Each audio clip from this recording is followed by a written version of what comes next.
Hello and welcome to another Ikaricast Classic. As always, I'm your host, Fighter Koust, and with me, as normal, is 16-bit Jeff. Hey, I'm back, guys, and I'm glad to join this episode once again to talk about our GOTY picks for 2016. That's right. Now, what we're going to do for this episode is our Game of the Year picks for multi-platform games only. We are also going to have our own written articles over on Hero Club about PlayStation and Sony, Xbox, respectively. PlayStation and Sony. Yeah, that's the same thing, Jer. Uh, so, also about this list is that when we say multi-plat, some of these games are on PC as well. Like you guys are saying, wait a minute, but that game's exclusive to Xbox or that game's exclusive to PlayStation. And then we'll tell you when we talk about these games on a technicality. No, said game that's exclusive on PlayStation is also on PC. PC is indeed another platform, so hence multi-plat. Short answer is that multiplayers. Short answer is that exclusives don't matter anymore. Well, Pretty much, right?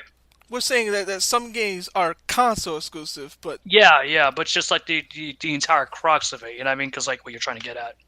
so we may have a console exclusive game, but if it's on PC too, it's It's multi-plat. multiplat. Yep. So on top of that, do we have any housekeeping before we start? I'm Well, so you had a not used lot to being more. quick. Besides me, you have a lot more to do because it actually was detrimental to your health. So, Oh yeah. why don't you go on? So Because I have nothing to say. uh, well, okay, I'll tell the story. So a couple like this week, and up to this morning even, but this week, uh, I've been having like chest pains and my shoulder pain and like the back of my shoulder, and I'm just like, what the heck is this? Is it my heart? Am I going to die? Is this a heart attack? And it turned out that no, all this pain was caused by a torn pec. So apparently, and I looked it up after. My mom is basically a nurse. I told her what I'm feeling. She's like, "It's your pec." I'm like, "Sure." She's like, "Look it up. I know what I'm talking about. I took care of people. I know Hmm. I know what's going on." I was like, "All right." I looked it up and I was like, "Oh crap!" Apparently, a torn pec. The good thing it was the wrong side, but Right. the way it felt, if it was on the same side as my heart, I really would have been freaked out. Because apparently, the It, the let me pain guess, it from a felt torn just like a pec heart attack. feels exactly like a heart attack. Oh, Jesus. Like to the point where there's actually a whole thing about heart attack heart attack fakers or fake heart attack pain, Oh, and crap. one of the offenders is a torn pec, and I'm like, oh crap. Hmm. So now I know how it feels. Which man, that's Better not something I nothing, at want. least. You know what I mean? So, and then this morning I woke up with like I couldn't breathe and my chest Mm. was tight and I'm like, "What's going on?" Then I feel my heart going doo doo doo doo doo doo. I'm like, "Oh, right, hypertension. Take that pill. Take it." Okay. It's like I forgot I had that. I was like, well, I forgot. Like I was like, "Oh yeah, yeah, that's right. You still need to take these pills." Mm. Cause, and I lost a ton of weight before people were like, "Oh, it's because you're fat." And I'm like, I actually lost a lot of weight. I lost about 30 pounds. Yeah, But I've actually it's her. been funny enough that you brought that up too. But I've too am losing the weight. the thing is that it's genetic. It's Oh hereditary. yeah, that's right. So it's like, my body's like, oh, good, you lost the weight, but it runs in your family, so we don't care. Hmm. Top of that, there was some other stuff going on. Jeff knows. Hmm. That's also been just like mentally draining. Yeah. So, so that's Which me. I like to think is worse than like I always thought emotional draining stuff is worse than Yeah, physical, to be honest. because even though this hurts, I know it's gonna heal. The pec stuff. Yeah.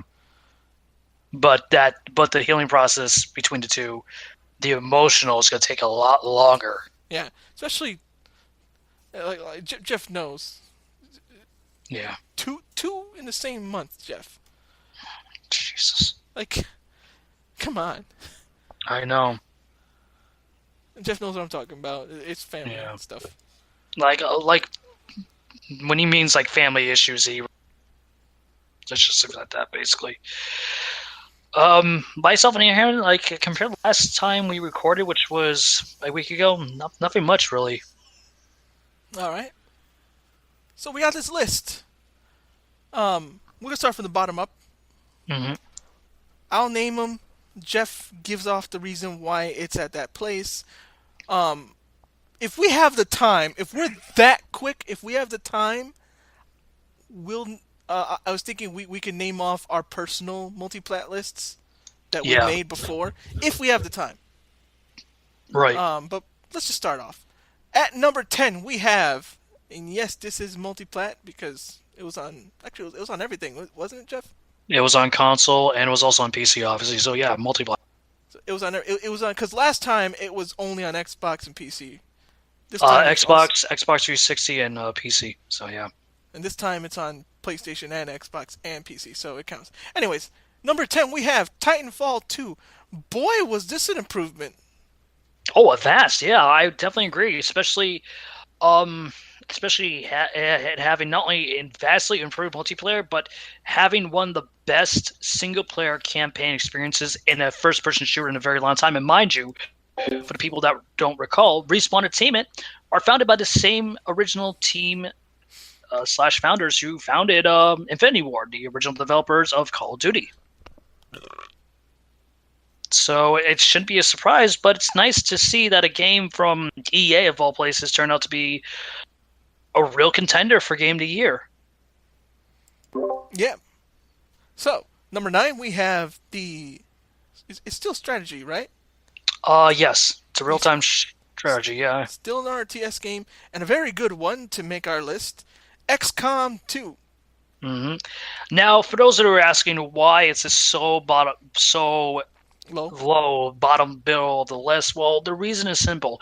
It's not because of the quality of the game now, but at launch it had some glaring issues in regards to bugs and glitches, so much that at some instances, not all of PC builds, but it was a good handful that it did some really bad things Yeah. to the game, not the system itself. But yeah, and the reason why is also it just literally, and I mean literally, came out on console last month, if I recall correctly. It was either last month or the month prior.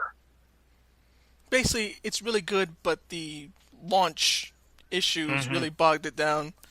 Hmm. Number 8, But we have. Yeah, go ahead.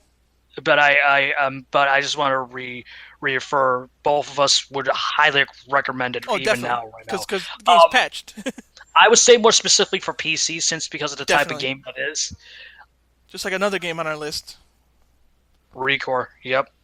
Oh, no, I was talking about there's another game that they don't know about that's better suited for PC. Mm.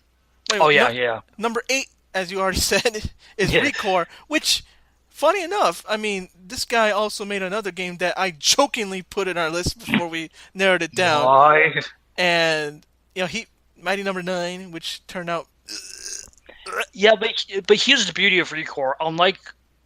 Unlike that game where he was the main head of developing a game along with Integ Creates, this on the other hand he was just simply as a producer, if I recall correctly, and the main team behind the original Metroid Prime trilogy. Armature Studios was the real bulk of developing the game. Yeah, so that's why this game actually turned out to be fun. Yeah, From what I It's- saw, I mean, I was like, yo, this actually looks cool. But and it is. I own the unfortunately, Xbox. go ahead. And it's funny you say that because I can actually.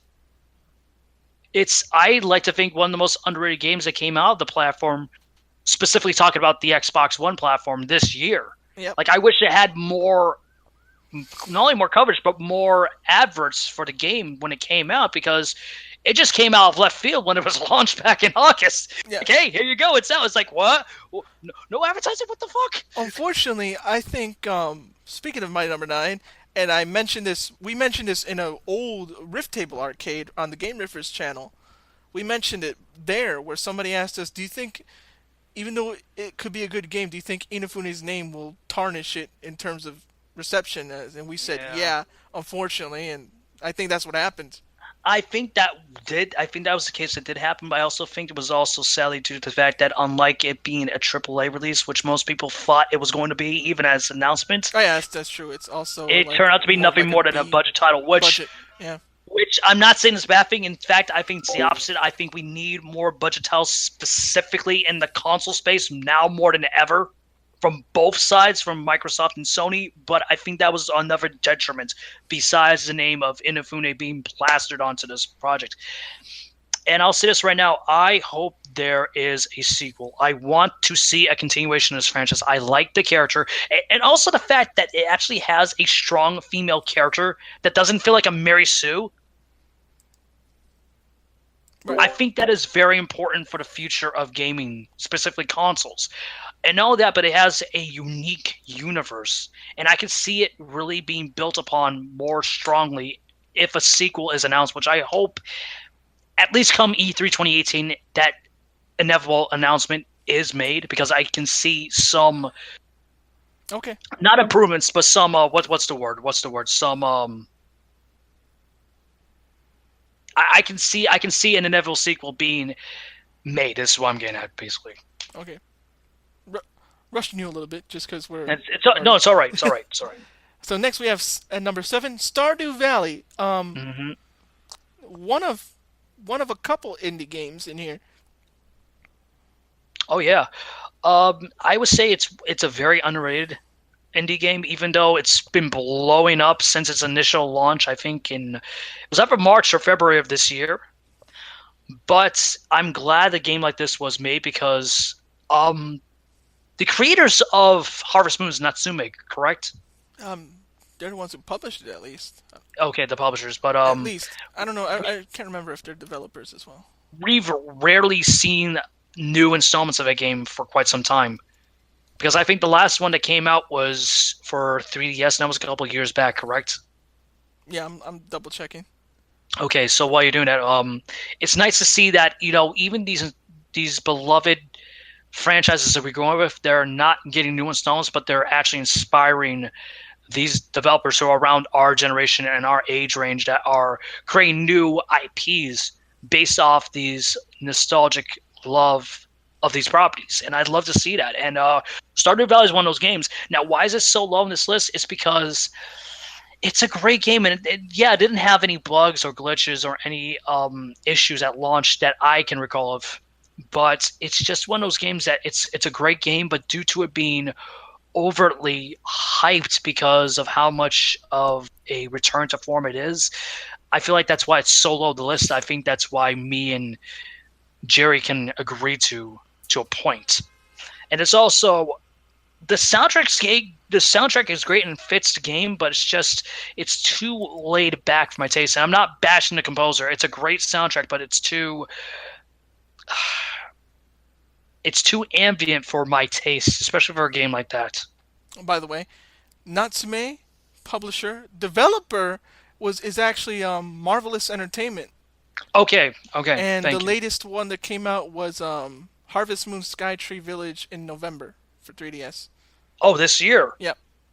Okay, so because the last one I recall was like a couple years back, but for the same platform. So that's thank you. There's some weirdness between Marvelous and Natsume that Marvelous split off and they kept the name and Natsume. Okay, that explains a lot. All Yeah. right. But yeah, that's why it's at number 7. But number Number 6. 6 is a game that I will defend vehemently. People Hmm. hate it just because it's cute, and I'm like, nah, Dude, son, it's actually a good game. I can attest to. I would be on the same boat as you by definitely defending this game, and to the point that I hope, even though it's considered a PlayStation exclusive for the time being, I do hope inevitably it does come to Steam PC in the near future. And what game is that? World of Final Fantasy. Hmm. Like we said, some of these games are technically multi-plat because of, like I said, it's Vita and PS4, two different So systems. even though it's under the same PlayStation brand, it's like you just said, they're completely different platforms. Now, So yeah, the reason we like this is because this is a return to form to Final Fantasy, isn't it? Yeah, not that BS PR spin of, oh, it's a return to form. No, this is the simplistic, truest return to form I've seen on an RPG, specifically in a JRPG, in a very, very long time.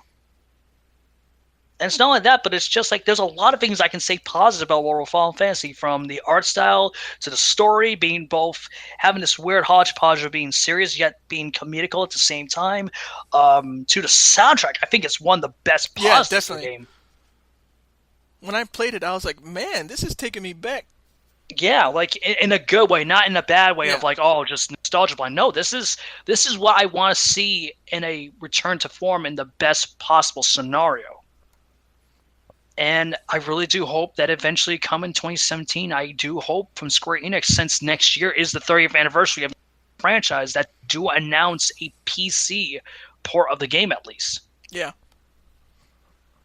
Because the you and I next. were talking this behind the scenes, but the more releases we see on various consoles and platforms, the better and more inevitable revenue that the company will get. You know what I mean?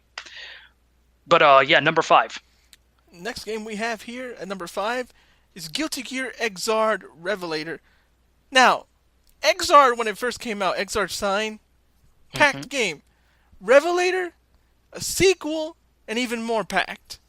Unlike a certain game that we definitely decided to leave off the list. Street Fighter 5. Yeah. If I You, mean, I yeah, don't know best what fighting game my ass. more like the game was already complete, unlike Street Fighter Five. And Mm-hmm. then this, you add sequel story, more characters, more modes, I believe. I mean, where can you go wrong? And plus, it's only $30 full price. Right now, And as we're doing this, it's on sale on Steam. and here's the By the thing. I time this goes know, up, that sale will probably be over. and now, no, yeah, thank you for bringing it up. But Jerry, if you can recollect, Dizzy, one of the returning characters from the long list of beloved Uh-huh. characters from the franchise, was she on this DLC from the get-go or not? Oh boy. No, Because she if she she wasn't in was, Sign. I know that much. but she was in Revelator. Now, here's the thing: if even if she was on this DLC, which I can understand, a lot of people don't like, and I'm one of them. Here's the thing: at least it wasn't BS material like freaking Street Fighter Cross Tekken was with its pricing of the Oh character. man, that's true. At least it's $4.99 compared to the BS prices the characters already on disc were when that game launched. But yeah, if you really want to pick up Relator, not only is it available for PS4 this year, but it literally just was released for Steam today. I think for $44. Yep. And if you want to sign, it's actually currently on sale, like you said, not only on PlayStation 4, right, but also on Steam at the moment, right? Revelator? Yeah, no, sign. Oh, Sign. Yeah, Sign's on Mm-hmm. PS4. Mm-hmm. Okay, so number 4, I think a lot of people are going to be surprised because of how low we put Stardew Valley for this particular title. And that number four nomination goes to Shantae Have Genie Hero. Now, I know a lot of people will be surprised because the game just came out a couple days ago on Kickstarter. Through a Kickstarter game, was just released for its platforms of choice. But I am going to stay like how Jerry is defensive about World of Final Fantasy. I'm the same way with Shantae. Yeah. And Because Shantae's actually fun though. it's a great game. Like I love the story, I love the characters, I love the comedic styling. Yet the same thing about World of Final Fantasy, that has a nice blend of comedic styling yet serious tone when it needs to be in regards to the story and its characters. And more specifically, like I said about the composition in Stardew Valley's score, you can never go wrong with the compositions of Jake Kaufman over Oh, definitely. That at dude. of at I love of him. Way Forward Studio. Way Forward. Just The listen to scores his they've. Double Dragon Neon Oh, OST. yes, I know. If you want proof of how good I he know is. that, but where the differences between our number 7th choice, Stardew Valley, to number 4, which Shantae Have Junior Hero, they're both great games, but the main differences is where Shantae has that, curve of difficulty where Stardew Valley is just more of like a laid back game. Like the reason why I love this game specifically, its recent installment, is the fact that it goes back to the true to form styling and offerings of specifically NES platforms. All right. So number 3, Now here's where we fought. Well, we didn't really fight, but here's where we had trouble. we were Like, conflicted. yeah, that's the perfect word. Yeah, we were conflicted. Boy. So number 3, we have Deus Ex: Mankind Divided. And Jeff, why did it hit number 3 and not number 1? We Okay, both agreed on this. before anyone says if it's because of the BS microtransactions, I'm going to say right now, no, it's not, and I think Jerry will agree with this too, because Yeah. this is one of the rarest games we saw that the microtransactions weren't that disgusting, that they actually made sense to a degree. It was more specifically due to the fact that this game envisioned was and should have been just a PC release, because I've played it on console through the Xbox One, sadly, because it was the only option I had. And while it's a great game, it is not playable as a console game because of all the inputs that there has to be on one controller. And it's not only the Xbox One's problem, it's also the PlayStation 4's problem too, just because of how they're designed as platforms. You know what I mean? Exactly. It's meant for PC. But I can tell you right now, if you love the Deus Ex Human Revolution, you will definitely love Mankind Divided. It is the antithesis of what Thief, or like a lot of people like to call it Thief. This is what Thief should have been, even for that franchise. For number 2, a game that was really close to my heart. Oh yeah, another one that this is like I said, these top 3 we were conflicted. This is one of the games that made me a PC gamer. Not only a PC gamer, but a fan of first-person shooters since I was a child. That game is Doom. I know it's called Doom 2016, but goddamn it really should be called. I think you agree with this. It should have been called Doom 4 from the get-go. Yeah. But the reason why we put at number 2 for the great to so-so soundtrack the game had from composer Mick Gordon, to the phenomenal, brilliantly, beautifully done campaign, to the amazing sound design of the sound design in my consoles is beautifully done. The reason why it's not number 1, the goddamn multiplayer. Yeah, it's a shame, isn't it? Because also, on my end, I'm just not that much of a first-person guy.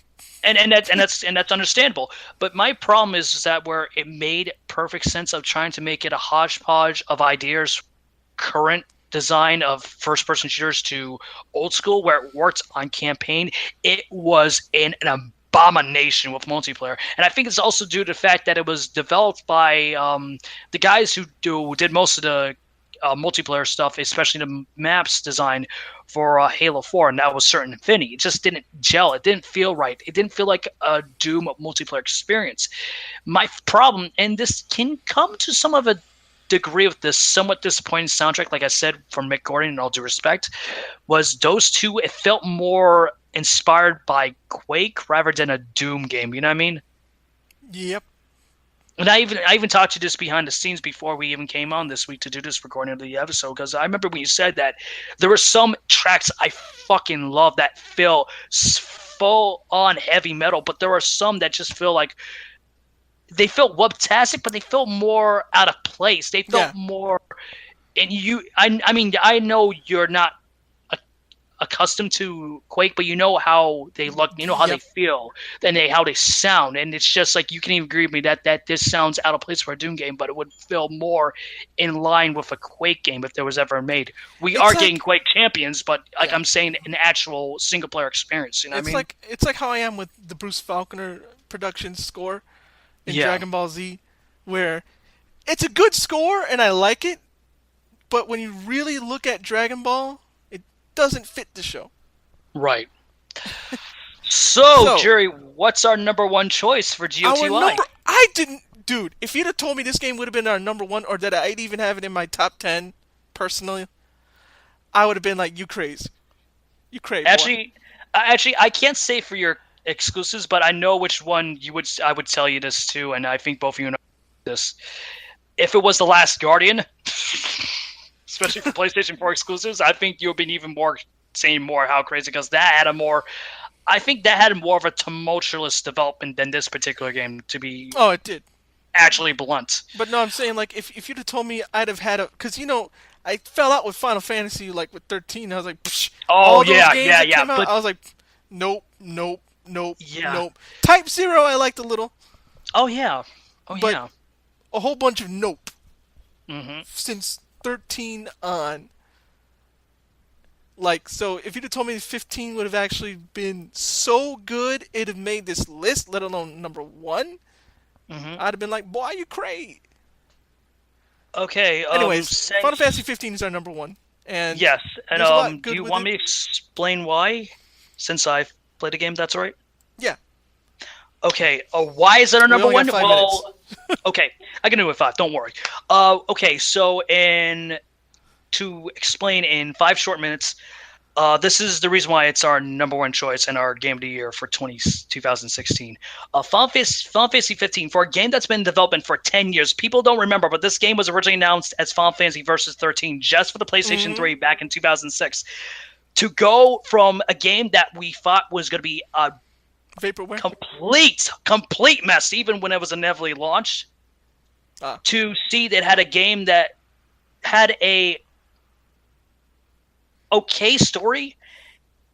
It was really the characters that, even though it had such a bad story, I wouldn't say bad. It was an okay story. You felt for the characters. You felt the world. Like, this world is alive. This world is breathing. You saw how beautifully it was developed for these next gen consoles. The soundtrack by Yoko Shimomura is one of her best, and I think it's could be considered one of her most modern masterpieces. It's like, it's really that fucking good. Um, there's a lot of things, and the fucking combat, my god. But there was one thing I will say. As much as me and Jerry love The Witcher 3, The Wall Hunt, and I would even say to a degree that it I would love that possibly have game. been our Yeah. GOTY for 2015, if Yeah. there's one thing I can say that this does beautifully and masterfully well compared to the Glitcher 3, as most people call it, because I don't think people realize uh, how much of a game that it is much of a glitch fest on all three, sadly. Mm-hmm. It actually has a soul. It actually has, not only in the world, but more importantly, its characters. And I gotta tell you, I can't state for Jerry over here, but that's the problem I had with The Witcher 3, to be bluntly honest. Not in regards to Ciri, but more into Geralt. And I know that's gonna be controversial, but that's how I personally feel about The Witcher 3, in all honesty. You know what I mean? But Final Fantasy 15, I am so glad that not only they turned it around for this game, but I will state this right now. I think Square Enix has been turning it around beautifully since the start of this generation. Mm-hmm. So yeah, Final Fantasy 15 is our game of the year for 2016. Cue Final Fantasy Victory Fanfare. Mm-hmm. So it's crazy because remember, like I told you, I was that burned on Final Fantasy. I was like, I don't want to touch another Final. To have two on this list Mm-hmm. from me hating the series for a while there, it's You kind of know, nuts. It's kind of a turnaround. you know, It is a I've turnaround. I seen a particular list on this, like NeoGaf, when someone asked if, with how great Square Enix was getting back, are they even near the epilogues of where they were in the mid to late 90s and early 2000s? I would say no, but they finally found their footing. They finally found the direction they want to go, and this is the best that Square Enix as a publisher and even a developer has been, I would say, even 10 years. Mm-hmm. Also, removing Tetsuya Nomura, perfect. Yeah. Removing Like, him, yeah, no disrespect to Nomura, what right. he's done, but I respect that he takes his time, but you cannot take your time in this day and age. Like, Not that 20 to much 10 years time. ago, completely different because of the structure of the industry, and more importantly, the technology that was given to us. But these days, it's unexcusable. Now we have 30 seconds left, so I'm Fighter Cow, so you can follow me on Twitter at eCarRadio. It's on the screen. Mm-hmm. And 16-bit Jeff at 16-bit Jeff. Follow Hero. Go to Hero Club, hero-club.com. Anything else I'm missing? Only got like 20 seconds. We don't have a concrete. We don't have a concrete schedule, but you can somewhat expect these episodes to be up on Wednesday on our YouTube channel and on Thursdays, possibly on the vid.me channel. That's what we're shooting for, anyways. Yes, it hasn't been concrete yet, but that's what we've been trying to shoot for the time being. All right then. 2 words left for me to say: mission complete, or as we say in Japanese, nimyo kanryo.